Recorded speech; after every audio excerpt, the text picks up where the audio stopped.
Hello everyone, how are you? This is the Dainty Filipina Adventures, and for today's adventure, I'm gonna take you to heritage places like museums and churches here in Ilocos.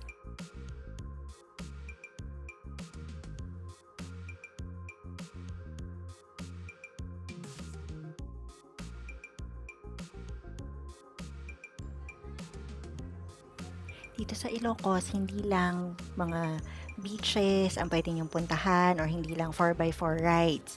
Pwede rin tayo or kayong pumunta sa mga buildings or infrastructures na nagpapakita ng history ng Pilipinas, lalong-lalo na yung Spanish era.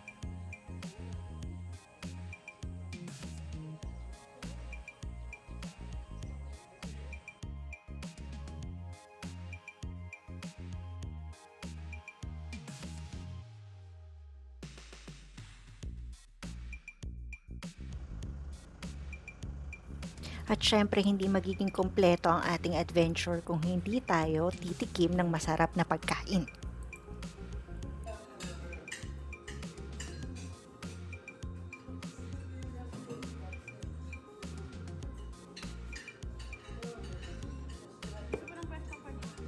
Yes, please. Okay. You can take me. Okay, one word. Okay.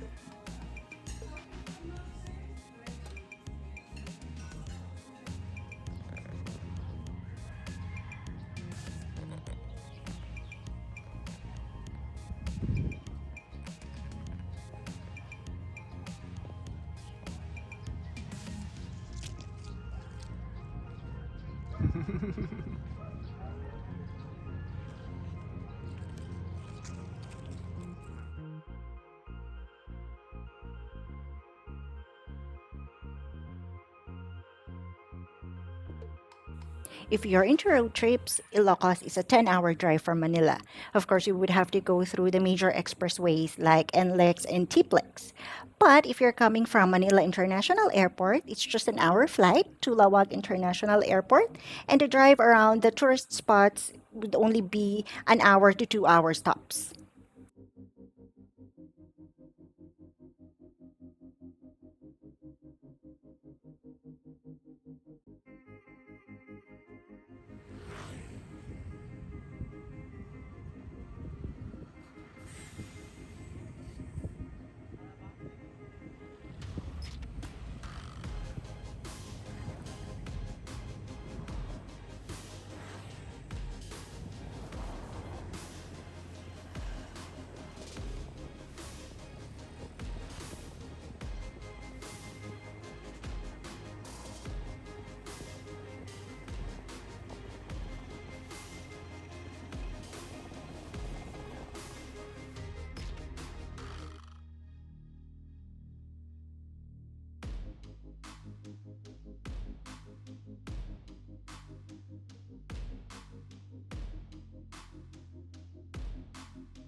We are now here at the Sinking Bell Tower, one of the famous tourist spots here in Ilocos where you can take your picture.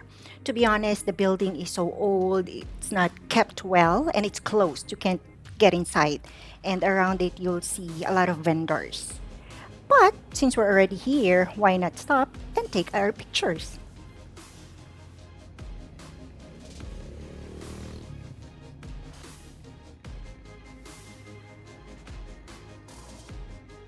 Since I'm already here in Ilocos Norte, I also visited the famous Patapat Bridge. This is the farthest place in Ilocos Norte that you can get to that's really, really up north. And why is it famous? Because the road is actually hugging the mountainside while giving you that beautiful view of the ocean, and you can really feel the cool breeze. And look at that! Don't you just love that view?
Tingnan naman natin ang ganda ng simbahan sa Paoay o ang Paoay Church.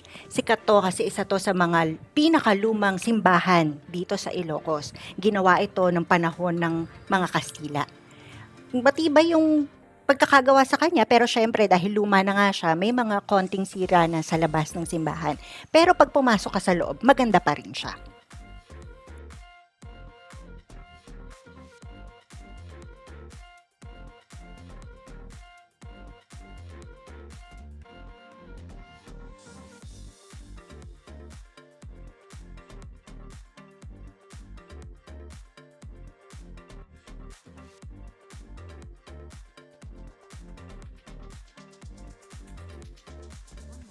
We are now here at Malacañang of the North. Ang totoong Malacañang Palace ay nasa Maynila kung saan nakatira ang kasalukuyang namumuno o presidente ng bansa. The former Philippine President Ferdinand Marcos Sr. was the one who had this built, and this is where he stays if he goes in Ilocos.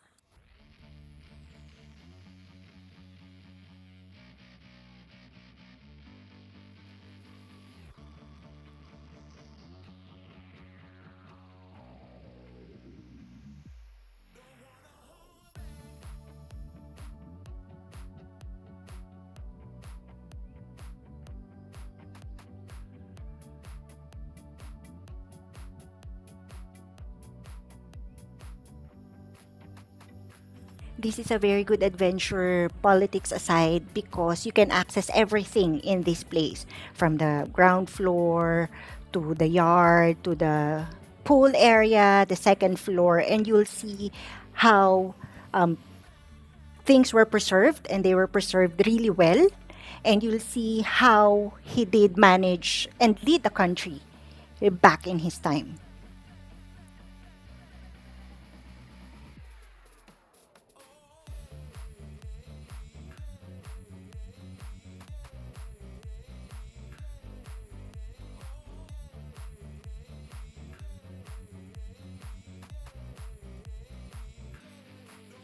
What can you guys say? Do you think this is an exact replica or at least gives you an idea of what Malacanang Palace looks like? Please do leave your message in the comment section.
Dahil lang galing tayo sa Malacanang of the North, puntahan naman natin ang Marcos Museum. Tingnan natin kung anong makikita natin dito.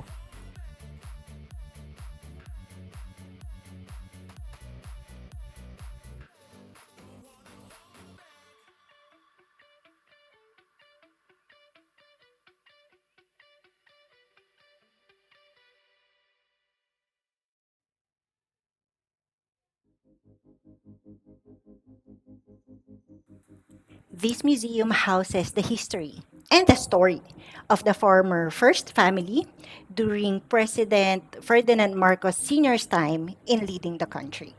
Makikita natin dito kung paano siya nagsimula sa politika hanggang sa umabot siya sa pagiging presidente ng Pilipinas.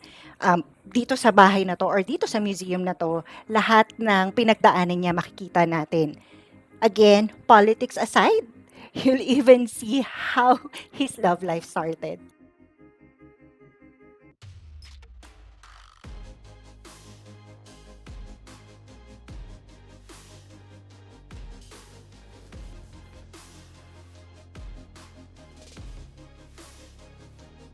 You'll see here that his family is pretty much well off even before they started into politics. His dad, Mariano Marcos, was a lawyer back then.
On our way to Saud Beach, we stumbled upon this very weird restaurant. It's BergBlick Restaurant. I don't really know how to pronounce it, but it is a German cuisine, which is kind of off since you're here in Ilocos. It's one of the provinces, and you'd expect a lot of seafood restaurants around here, right? So we tried this restaurant, and it's really good. We had pakbet, tuna steak, and mixed meat, which is a German cuisine. For the food and drinks, that cost us a total of 2,000 Philippine pesos or $38. Oh, and by the way, we tried their bagnet. This, I will say, is the best bagnet here in Ilocos. We've tried several bagnets around Ilocos Norte, in Lawag, but this is the first, the best of them. So definitely go here. I never thought fruit picking is fun, but I really enjoyed mulberry picking. Nagstay kami sa isang Airbnb kay Papa Dels dito sa Ilocos. Best Airbnb siya so far na napagstayan namin kasi totoong Airbnb siya. Magsaserve sila ng breakfast the next morning. And they have a free activity of picking mulberries. Now, you would have to just pay for the amount of berries that you were able to get. And for us, it cost us 200 Philippine pesos, or that's $4. And they also sell mulberry wine. It's not very alcoholic, it's sweet, and that's only for 350 pesos. That's $7. I definitely recommend you stay at Papa Del's Airbnb. Nag-enjoy ako dito sa adventure natin na to. Iba-ibang lugar yung pinuntahan natin, iba-ibang activities ang ginawa natin. So what do you guys think? Leave a message in the comment section. And please, I do invite you to come visit our country, the beautiful islands of the Philippines, and enjoy the hospitality of our people. If you like that video, or if you like me, please do hit like, subscribe, and the notification bell. I'll see you in our next video.